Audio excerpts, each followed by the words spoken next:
It seems that sneaker reselling is finally collapsing on itself. With the recent cool kit situation, it's hard to argue that sneaker reselling is a fair practice still. Honestly, with the whole cool kick stuff, they were caught in some stolen goods scheme. I don't really know the whole details, nobody really knows, but it does raise a lot of valid questions. Can you trust the goods that you've been buying for years, right? Honestly, we have to analyze the culture for what it is nowadays. It is a business model at the end of the day. The point of sneaker culture is to generate revenue, whether that be for the people that produce the sneakers or the people that resell them. Unfortunately, the people that resell sneakers seem to have a little bit of an advantage in the game. They're allowed to get away with a lot.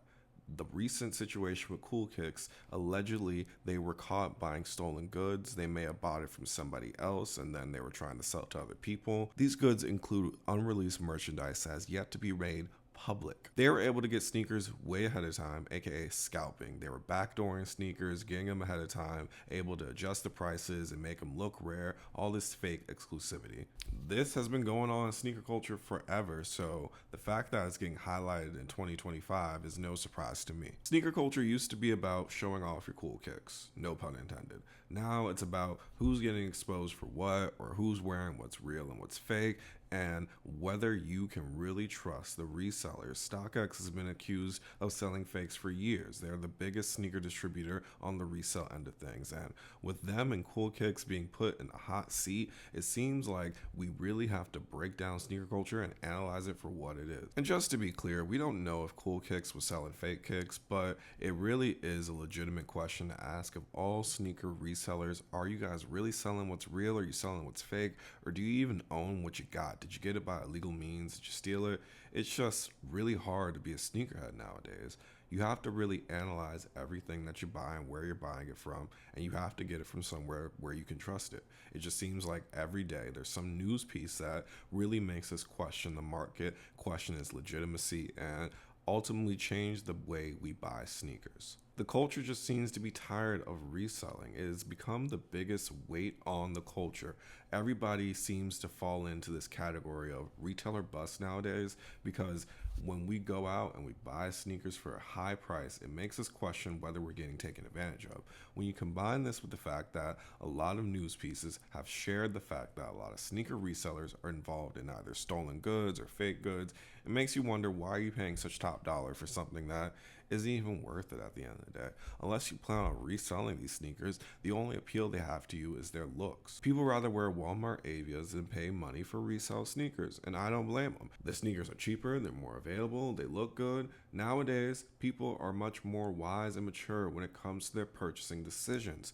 We focus more on what looks good and how low the cost is. Simple economics. And with this economy nowadays, with the government shutdown and food being so expensive, it's just logical to buy sneakers for a much, much cheaper price. And when you compound that with the fact that a lot of sneaker resellers get away with selling fake goods, it's just better to say retailer buster, just buy something different. You don't have to go out and buy the latest Jordans or the really hype expensive sneaker. You could just get a pair of Skechers and you won't get roasted anymore, which is drastic, especially with the social media age that we're in. People don't really care about big brands anymore. They rather just wear something that's easy to afford and honestly more versatile. No one really trusts resale anymore anyway. Plain and simple. Cool Kicks was just a huge influencer in the retail market. They had like celebrity buying videos and they really set the tone when they started doing live sneaker auctions.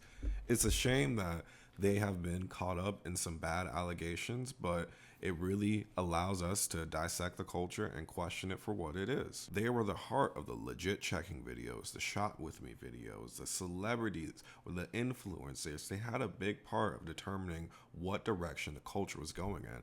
And for them to be exposed for backdooring allegedly and getting kicks way ahead of time before they were even available on the retail end of things shows us that sneaker resale isn't really all it's cracked up to be. Exclusivity with products has been in the game for so long. It's with clothing, it's with trading cards. The more rare something is, the more value it has. Cool. But The retailers should be the ones that are deciding this, not the resellers. It's crazy how resellers are able to get sneakers before they're even released on the retail end and then make so much money off of it. You don't see that in things like trading cards, for example. It's not like select people get packs way ahead of time and then they're able to determine the price of certain cards. Like, it's the history, it's the past. Like a Charizard Pokemon card is expensive because it was from the past and it was kept in pristine condition and it's super rare. But with sneakers, it seems like the rarity is determined by people way ahead of the time, not like the whole culture, just a small fraction of it. How is that fair? StockX has carried the stigma of selling fake sneakers for years, and they're still in the game. They're still selling sneakers. What is going on?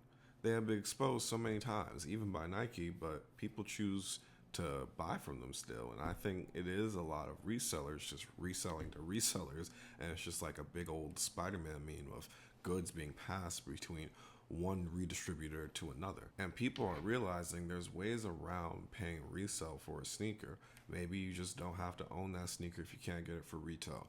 People are okay with buying fake goods nowadays. And on top of that, smaller brands are getting way more attention, like I mentioned earlier. You have the Walmart sneakers, you have New Balance, you have Asics. As long as it looks good, people will wear it. And these new purchases seem less oversaturated than those of the past. Nowadays, it seems overwhelming with the amount of sneakers that are readily available. Retailers have let go of their whole entire exclusivity model and started to release very rare brands and rare sneakers from the past to allow us to have a chance to get them for retail, thus putting more money back in their pockets. But nowadays, you even see hype sneakers like Jordan 4s sitting on the apps because people are just tired of the oversaturated models. They rather go with something that's refreshing, like dad sneakers. And sneaker reselling seems to have been hitting its lowest point because a lot of people are waking up. When sneaker resale suffers, sneaker retail suffers, and retailers don't like the fact that reselling is starting to become a bust. When sneakers sit on the resale side of things, it makes it look like the sneakers that are retailing aren't that appealing and people don't buy either of them, and then they collect dust, drop in price,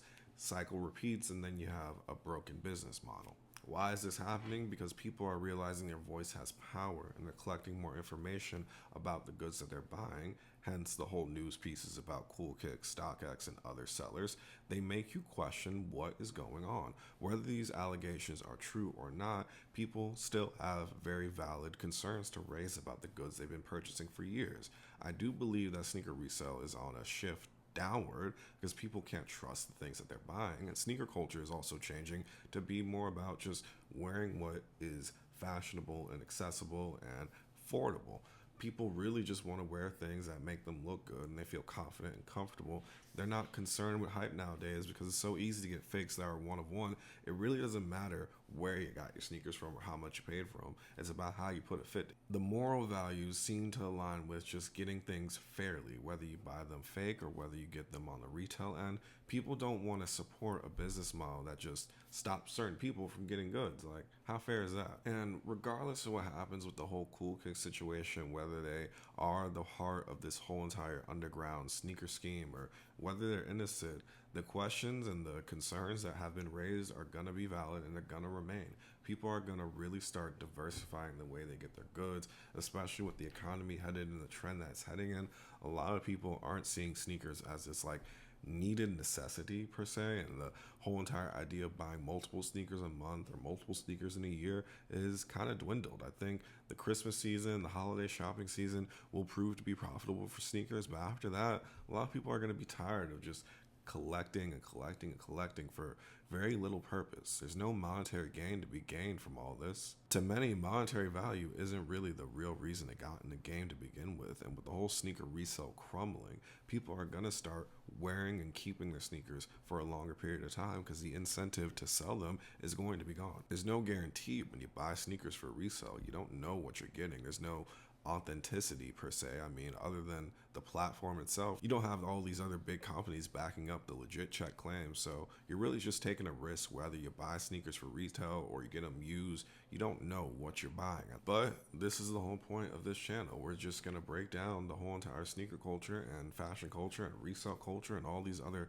big aspects of how we make our purchasing decisions, because it's important for us to understand the psychology behind that stuff. Unless you want to keep spending thousands of dollars on goods, you gotta know what's going on with the things that you purchase. And I think this whole situation serves as a big lesson for how we continue to buy goods and how we're going to continue to spend our money, right? I think this is going to cause people to be a little bit more informed about their purchasing decisions and whether they need these sneakers or not. It's proven that sneakers are no longer a necessity. They're not really much of a commodity anymore. They're just a product.